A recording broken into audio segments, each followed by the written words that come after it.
Цифровой мир стал нашей реальностью. Еще 5 лет назад к интернету подключился каждый второй житель планеты. Каждый из нас ежедневно находится онлайн в среднем 7 часов. A few moments later. Мы общаемся, совершаем покупки, учимся и управляем финансами, не выходя из дома. Возраст больше не оправдание цифровому бездействию. Люди старшего возраста активно осваивают мессенджеры и онлайн-приложения.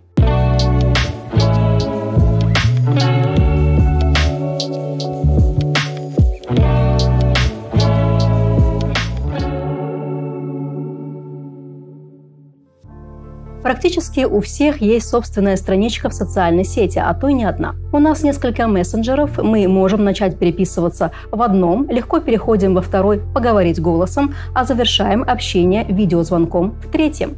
Если каких-то полвека назад за фразу «я в лесу, позвони мне в телегу, я тебе по мылу письмо скину» можно было попасть к психиатру, то сейчас этим никого не удивишь. Вот как-то так, но никак иначе. Нравится нам или нет, но именно цифровизация стала важнейшим критерием включенности стран и организаций и людей в общемировую повестку и в жизнь в целом. Особенно заметно это стало в период коронакризиса и самоизоляции. А вот успело ли общество адаптироваться к новой цифровой реальности или будущее наступило слишком быстро? А как насчет крымско-татарского сообщества? Давайте рассмотрим самый яркий пример.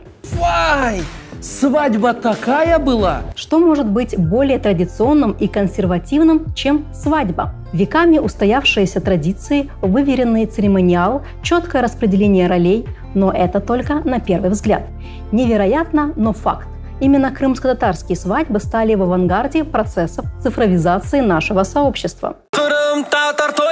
Свадьба в Инстаграме. Никто не вспомнит уже, когда все началось, но вдруг оказалось, что Инстаграм – это отличный способ поведать миру о твоем социальном статусе. Фактически все эти изменения можно отследить по контенту и манере и частоте публикаций. Вот, к примеру, игривая лента девушки на выданье. Вот вдруг страницу она закрывает, и аватарка сменяется на более загадочную спиной или в профиль. Что-то стало меняться. Обычно следом идут фото с огромными букетами цветов, но от кого мы вам не покажем. Затем, тадам, фото руки с обручальным кольцом. Она сказала «да». Ай да молодец! Кто-то обрадовался, кто-то расстроился, такова жизнь. Вы не поверите, но сегодня даже люди старшего поколения с подозрением уточняют. Как замуж? Что-то мы не видели у тебя в Инстаграме сторис с кольцом на пальце. Абсолютно трушная история. Нам, рядовым юзерам, остается ждать в надежде на то, что эта ситуация разрешится сама собой. Янгы нишан, агыр нишан, даже эти очень традиционные обряды сватовства уже перекочевали в обязательный Инстаграм-ритуал. Если не было в Инсте, считай, не было вообще. Я думаю, на них вся надежда. Обязательные, как и приветственный кофе, фото жениха и невесты на фоне коробок с приданым и нарядными подносами со сладкими фруктами. Хорошо это или плохо, не знаю. Расскажите мне в комментариях, что вы по этому поводу думаете. День свадьбы – это день, когда невеста способна пробиться в тренды Инстаграма, даже если вы не подписаны ни на нее, ни на свадебных видеографов. Я звезда. Как?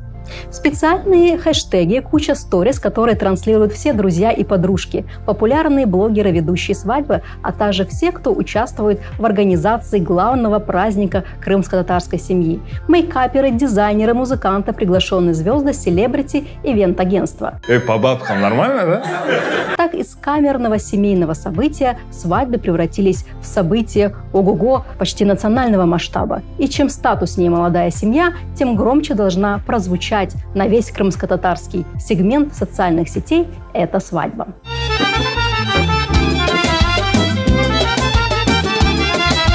Помнится, в бытность моей работы на крымско-татарском телеканале мы даже всерьез обсуждали возможность создания такого Дюгун ТВ с прямой трансляцией крымско-татарских свадеб по телевизору. Появился Инстаграм, и эта идея реализовалась в новой цифровой реальности. Кстати, а как знакомится молодежь? Если даже 15 лет назад были пары, которые создавались после знакомства в первых мессенджерах типа ICQ, то сегодня знакомство в соцсетях – устойчивый тренд. Границы и расстояния больше не являются препятствием. Бесконечность не предел! Что еще изменилось? Вроде бы поддерживать социальные связи стало легче, ведь теперь не обязательно проведывать всю нашу традиционно многочисленную родню. Можно просто связаться по видеосвязи и повидаться, и наговориться, но с другой стороны пропала душевность такого общения. Все-таки гаджеты не могут заменить живую энергию и человеческое тепло. Как скучно мы живем. У нас пропал дух авантюризма. Цифровая культура является культурой информации и фактов, в то время как предыдущая культура все-таки больше основывается на ценностях, убеждениях и идеях. Цифровые технологии развиваются так стремительно, что страшно даже подумать, что ждать человечеству в дальнейшем. Интересно, ждать ли в ближайшее время на свадьбах номера в исполнении аватаров известных артистов? Нет, серьезно, а почему бы и нет? И последний вопрос. Ваши гости тоже спрашивают пароль от Wi-Fi почти сразу после «Селям алейкум». Это было Jungle Show. Встретимся совсем скоро.